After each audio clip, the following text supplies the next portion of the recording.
السلام علیکم۔ آج ہم آپ کو ایک بہت ہی اچھی ایموشنل کہانی سناتے ہیں، تو شروع کرتے ہیں۔ میرا بیٹی، بس کل سے تم سکول نہیں جاؤ گی۔ میرب نے کہا، لیکن ماما جان کیوں؟ میرب کی ماں نے کہا، میرب، ڈاکٹر نے منع کیا ہے کہ اب اگر زیادہ نظر لگا کر پڑھے گی تو نظر پہ زیادہ اثر پڑے گا اور دوسری آنکھ سے بھی نظر آنا بند ہو جائے گا۔ میرب 10th کلاس میں پڑھتی تھی، لیکن جب وہ 9th میں تھی کہ اچانک آنکھوں میں جلن رہنے لگی اور دیکھتے دیکھتے اس کی ایک آنکھ کی روشنی بالکل ختم ہو گئی تھی۔ بہت محنتی تھی، ہر سال کلاس میں فرسٹ آتی تھی، لیکن خدا نے نصیب میں کچھ اور لکھا تھا۔ وہ میٹرک کے بعد بھی پڑھنا چاہتی تھی، لیکن ماں باپ پریشان رہنے لگے کہ ہزاروں ڈاکٹرز کو دکھا دیا، لیکن ڈاکٹرز کوئی علاج نہیں کر پا رہے۔ اینک لگ گئی تھی۔ میرب کو دوسری آنکھ سے بھی بس 50% نظر آتا تھا۔ وہ بہت خوبصورت تھی۔ کچھ سال گزرے کہ میرب کی منگنی اس کے خالہ کے بیٹے سے کی ہوئی تھی بچپن میں، لیکن جب شادی کی بات کی تو یہ کہہ کر خالہ نے جان چھڑوا لی کہ میرا بیٹا نہیں مانتا۔ میرب نے تو بچپن سے اب تک اپنے کزن میں ہی زندگی بھر کا سفر دیکھا تھا، لیکن نصیب کے کھیل تھے۔ میرب روتی تھی، یا خدا، کیوں میرے ساتھ ایسا کیا؟ میرا گناہ کیا تھا؟ مجھ سے آنکھیں لینی تھیں تو مجھے بچپن میں ہی دنیا کی یہ رنگینیاں نہ دکھاتے، مجھے خواب نہ دکھاتے، مجھے اپنوں کی آنکھوں میں وہ پیار نہ دکھاتے جو اب بدل گئے ہیں۔ جو بھی رشتہ دیکھنے آتا وہ یہ کہہ کر انکار کر دیتا، بیٹی اس کی نظر کا مسئلہ ہے، کیا پتا کل کو جو تھوڑا سا دکھائی دیتا ہے وہ بھی بند ہو جائے۔ ماں بہت روتی تھی، بیٹی کے نصیب سے ڈرنے لگی تھی۔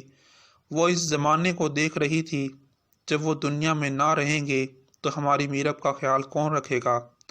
سب رشتے بدل جاتے ہیں، کون بے سہارا کو سینے لگاتا ہے، کون کسی کو اپنا کہتا ہے، کون دیکھے گا کہ میرب کی بے بسی کو کون سمجھے گا، میرب کے اشاروں کو کون میری بیٹی کو اپنی کہے گا؟ ماں بہت روتی تھی۔ بیٹیوں کے نصیب کی بہت فکر ہوتی ہے نا ماں باپ کو۔ 6 سال گزر گئے، چھوٹی بہنوں کی شادی ہو گئی، لیکن میرب وہی گھر بیٹھی، خدا سے شکوے بھی چھوڑ دیے، رونا بھی چھوڑ دیا۔ اس کو اب صرف 20% نظر آتا تھا، مطلب کہ بس دھندلے ہوئے چہرے نظر آتے تھے۔ میرب تھی تو بہت خوبصورت، لیکن بس نصیب بے وفا تھے۔ وہ یوں اندھیرے میں اپنی زندگی گزارنے لگی، بے بس ہو گئی۔ ڈاکٹر نے کہا تھا علاج تو ممکن ہے اگر کوئی اپنی آنکھیں اس کو دے دے۔ اس زمانے میں کوئی کسی مرنے والے کو پانی کا گھونٹ نہیں پلاتا، تو آنکھیں کون دے گا؟ میرب 30 سال کی ہو چکی تھی، ماں باپ بوڑھے ہو گئے تھے۔ میرب کی فکر نے شاید ان کو زیادہ بوڑھا کر دیا تھا۔ میرب کو بھی بالکل نظر آنا بند ہو چکا تھا۔ اس کے سب خواب کسی دور اندھیرے میں دفن ہو گئے، اس کے سارے جذبات فنا ہو گئے۔ میرب کی خوشیاں بس اتنی سی تھیں کہ کوئی آ کر حال پوچھ لیتا تو میرب خوش ہو جاتی۔ وہ جیسے زندگی کے دن گزار رہی تھی، اسے دنیا میں کسی سے بھی اب کوئی واسطہ نہیں تھا۔ کسی نہ کسی سے دل کی بات کہہ سکتی تھی، نہ کوئی سننے والا تھا۔ ساتھ والے گھر میں شادی تھی، میرب بس ڈول کی تھاپ کو سن کر ان کے گھر ہونے والی خوشیاں محسوس کر رہی تھی۔ اتنے میں دروازے پر دستک ہوئی۔ ماں نے کہا، جاؤ دیکھو بیٹا، تمہارا باپ آیا ہوگا۔ کتنی بار کہا ہے ٹائم پہ گھر آ جایا کرو۔ میرب آہستہ آہستہ چلتے ہوئے دروازے کے پاس گئی۔ دروازہ کھولا کہ ایک لڑکے نے میرب آہستہ آہستہ چلتے ہوئے دروازے کے پاس گئی۔ دروازہ کھولا کہ ایک لڑکے نے سلام کہا۔ میرب نے گھبرا کر وعلیکم السلام کہا۔ میرب نے پوچھا آپ کون؟ وہ لڑکا بولا وہ جی میں ساتھ والے گھر مہمان آیا ہوں، آپ کے گھر سے کچھ سامان لانے کے لیے بھیجا ہے مجھے، جو انہوں نے شاید آپ کی امی کو دیا تھا رکھنے کے لیے۔ لڑکا تو میرب کی طرف دیکھتا رہا، دل میں خیال آیا کتنی خوبصورت لڑکی ہے، اللہ نے کتنا حسن دیا ہے اس کو۔ میرب خاموش ہو گئی اور ماما کو آواز دی، ماما جان باہر کوئی آیا ہے۔ ماں نے دیکھا تو پہچان لیا، ارے یہ تو نادیہ کا بیٹا ہے، آ جاؤ بیٹا میں لے کر آتی ہوں سامان۔ لیکن علی تو میرب کو دیکھتے جا رہا تھا، وہ شاید اس کی خوبصورتی میں کہیں ڈوب چکا تھا، لیکن انجان تھا اس حقیقت سے جو اس پہ قیامت گرانے والی تھی۔ اس نے میرب سے کہا پلیز آپ مجھے پانی لا دیں گی؟ میرب نے آواز دی، ماں یہ پانی مانگ رہے ہیں۔ پہلے تو علی نے سوچا بڑی کوئی بدتمیز لڑکی ماں کو آواز دے رہی ہے، خود پانی لینے نہیں گئی۔ جب ماں پانی لے کر آئی یہ تو بتایا، سوری بیٹا یہ میرب ہے میری بیٹی، اس کو نظر نہیں آتا۔ علی نے کہا نظر نہیں آتا مطلب؟ میرب کی ماں نے کہا بیٹا اندھی ہے یہ، دیکھ نہیں سکتی۔ علی کو یقین نہیں آ رہا تھا، اتنی خوبصورت کہ جیسے کوئی سمندر کی گہرائی میں چمکتے ہوئے موتی ہوں، لیکن شاید کہ علی دل ہار بیٹھا تھا، خود کو میرب پہ گر گیا۔ شادی تقریب ختم ہوئی تو علی میرب کو دیکھنے کے لیے کسی نہ کسی بہانے آ جایا کرتا تھا۔ علی نے اپنی ماں سے بات کی کہ مجھے میرب سے شادی کرنی ہے۔ علی کی ماں نے غصے میں کہا بکواس نہ کرو، شادی کرنی ہے، جا دفع ہو جا یہاں سے۔ علی بضد رہا، دن گزرتے گئے، علی کی تڑپ بڑھتی گئی۔ علی بس کیسے ہی اب میرب سے شادی کرنا چاہتا تھا۔ علی نے کہا میں زہر پی لوں گا اگر میری شادی نہ کروائی تو۔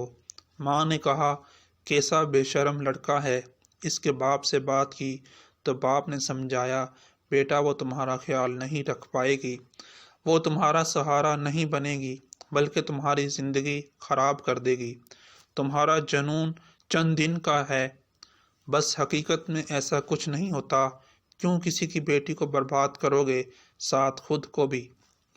لیکن علی کہاں کسی کی کوئی بات سننے والا تھا۔ علی اپنا کوئی چھوٹا سا بزنس کرتا تھا، گھر والوں نے اس کا پاگل پن دیکھا اور مان گئے شادی کے لیے۔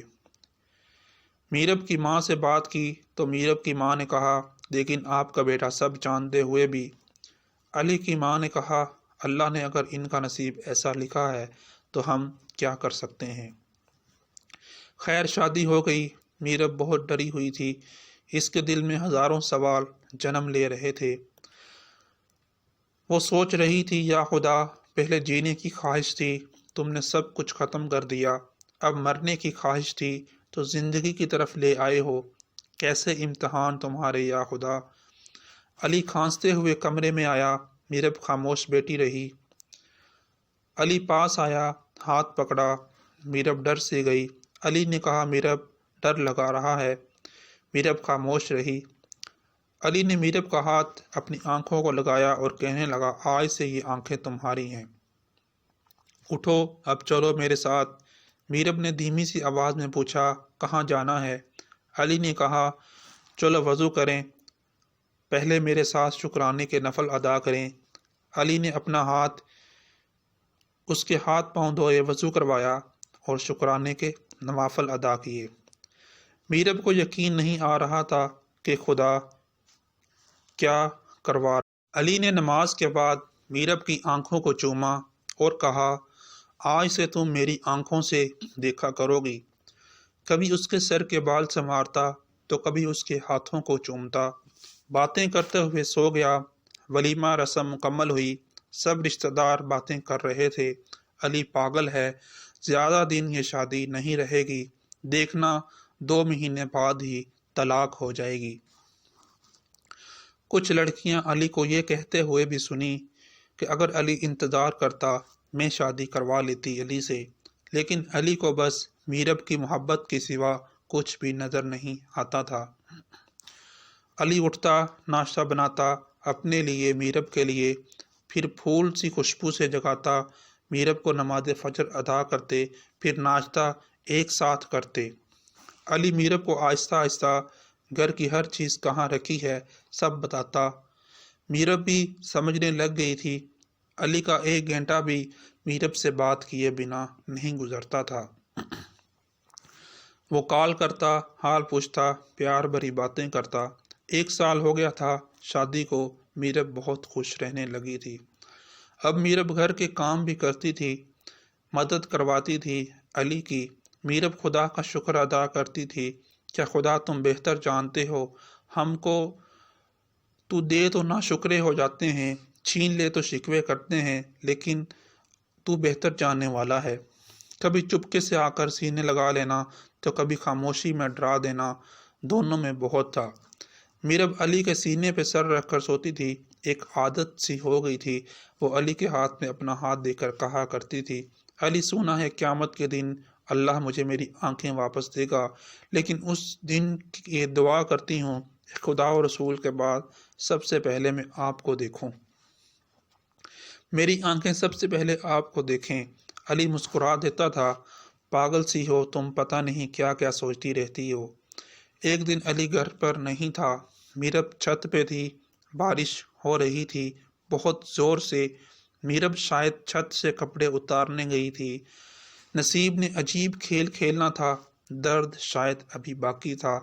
میرب چھت پہ تھی کہ پاؤں پھسلا اور چھت سے گر گئی، بے ہوش ہو گئی۔ محلے والوں نے ہسپتال پہنچایا، علی کو کال کی، علی پاگل سا ہو گیا۔ وہ ہسپتال پہنچا، ڈاکٹرز نے کہا دماغ میں چوٹ لگی ہے، کچھ کہہ نہیں سکتے، دعا کریں بس آپریشن کرنا ہوگا، ایمرجنسی۔ علی کی آنکھوں میں آنسو تھے، ڈاکٹرز کا ہاتھ پکڑ کر کہنے لگا ڈاکٹر صاحب پلیز میری میرب کو بچا لیں۔ ڈاکٹرز نے حوصلہ دیا اور چلا گیا۔